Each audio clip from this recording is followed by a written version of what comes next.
আসসালামু আলাইকুম। ইনশাআল্লাহ আশা করি সবাই ভালো আছেন। আলহামদুলিল্লাহ আমি ভালো আছি। যে যেখান থেকে আমার ভিডিওটি দেখছেন সবাইকে অসংখ্য ধন্যবাদ ও সর্বতি ভালোবাসা রইল। তো আলহামদুলিল্লাহ মাত্র জুমার নামাজ পড়ে এই ভিডিওটা বানাচ্ছি। তো আজকের ভিডিওর ভিতরে যেহেতু আজকে ফ্রাইডে আপনারা সকলেই জানেন, তো ফ্রাইডে আপনাদের বাংলাদেশে ভিএফএস গ্লোবাল ইতালি এম্বাসি বন্ধ, কিন্তু ইতালিতে কিন্তু সমস্ত কার্যক্রম চালু রয়েছে। গতকাল কালকেও থাকবে, রবিবার শনি রবিবার এমনি ইটালিতে কার্যক্রম বন্ধ থাকে।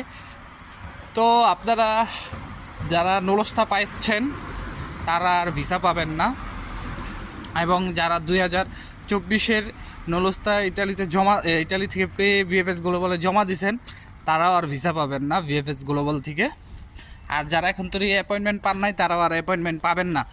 এই বিষয়ে আজকের ভিডিও, তো পুরোটা দেখার চেষ্টা করুন।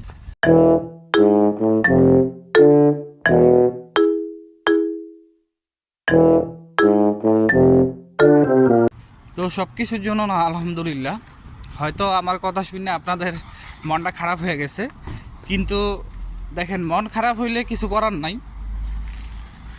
এরকম মানে এই বিষয়গুলো আপনারা সবচেয়ে বেশি জানতে চান, তো এই জন্যই আজকে ভিডিওটা এইভাবে সাজানো। দেখেন আমি একটা কথা বলি আপনাদের, ইটালি আমি এখন বলবেন এক মুখে দুই কথা। দেখেন যখন যা ইটালিতে হইতেছে, যখন যা ঘটতেছে, আমরা কিন্তু সেভাবে আপনাদেরকে উপস্থাপন করতেছি। এখন আমি এক জায়গায় দাঁড়িয়ে আপনাদের সাথে কথা বলি। এখন আপনারা দেখেন, ইটালির সরকার কিন্তু ইতিমধ্যে ঘোষণা দিয়ে দিছে যে বাংলাদেশ থেকে ভেসা বেচা কিনি হয় ইতালি আসার জন্য।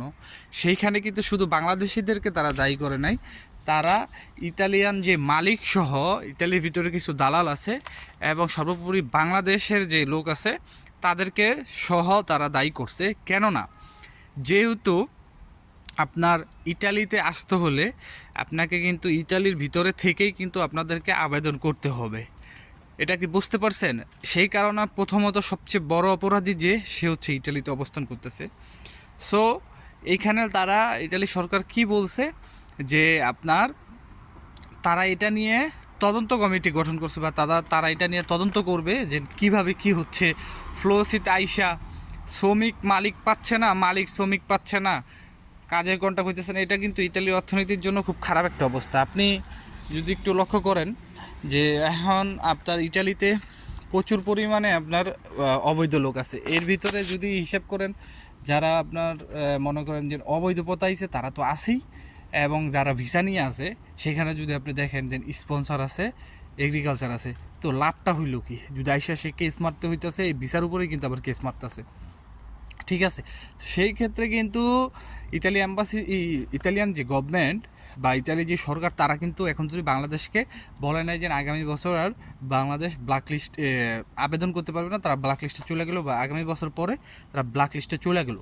ঠিক আছে, এরকম কিন্তু কিছুই তারা বলে নাই কা। ঠিক আছে, এক গেল। দ্বিতীয় আমি আপনাদের একটা কথা বলছি যে যারা 2024 সালের নলস্থা পাইছেন ভিএফএস গ্লোবালে জমা দিয়েছেন তারা আর ভিসা পাবেন না।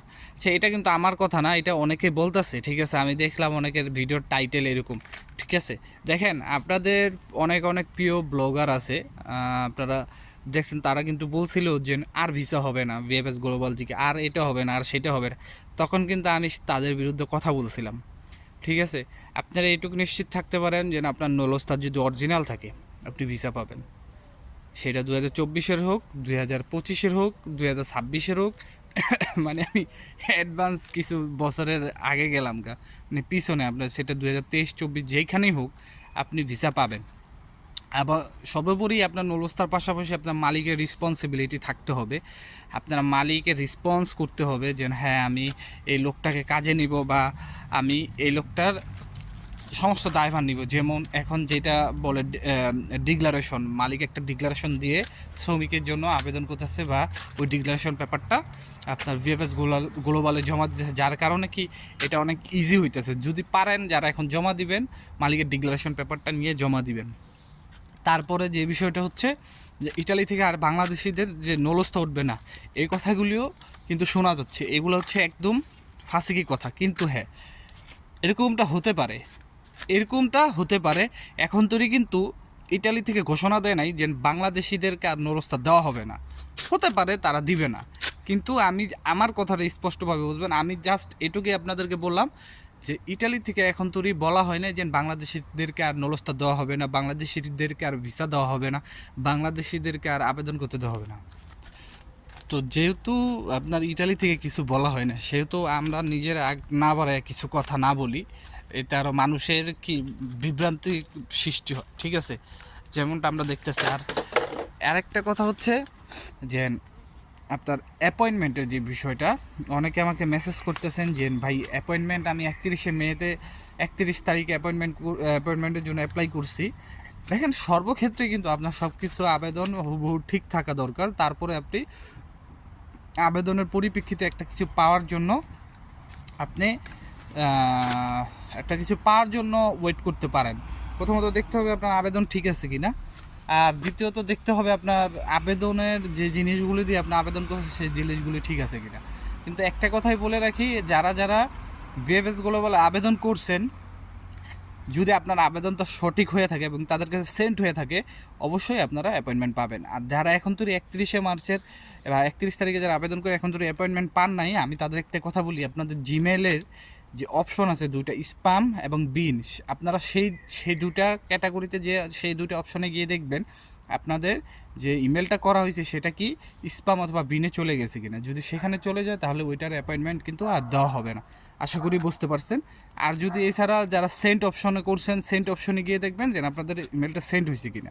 এটা হচ্ছে সবচেয়ে জরুরি কথা। এটা কিন্তু ভিএফএস গ্লোবাল থেকেও বলা হয়েছিল যে আপনাদের স্প্যামটা চেক করবেন, যদি স্প্যামে মেসেজ চলে যায় সেক্ষেত্রে কিন্তু আপনারা অ্যাপয়েন্টমেন্ট পাবেন না।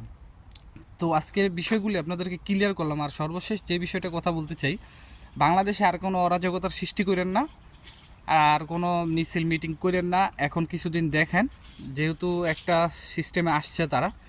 আর যারা আমারে অনেকে মেসেজ করতেছেন যে ভাই আমার রিসিভতা দিছে নোলস্তা উঠে কেনা, নোলস্তা তো ভাই এটা মুড়ির মনা চাইলে পেয়ে যাবেন। আর আপনারা বলেন যে টিআর দিয়ে কোন শহর, সিআর দিয়ে কোন শহর, দেখেন এই জিনিসগুলি যারা বলেন আপনাদেরকে সোজা একটা হিসাব বুঝাই দিই। আপনারা গুগলে যাবেন, যদি আপনাদের ওখানে টিআর থাকে, আপনারা টিআর সিটি ইটালি, তাহলে ওইখানে আইসা পড়বো টিআর দিয়ে কোনটা বোঝায়, ঠিক আছে। সো কোনো ব্লগারের পিছে ঘোরা লাগবে না, কেউ পিছে ঘোরা লাগবে না।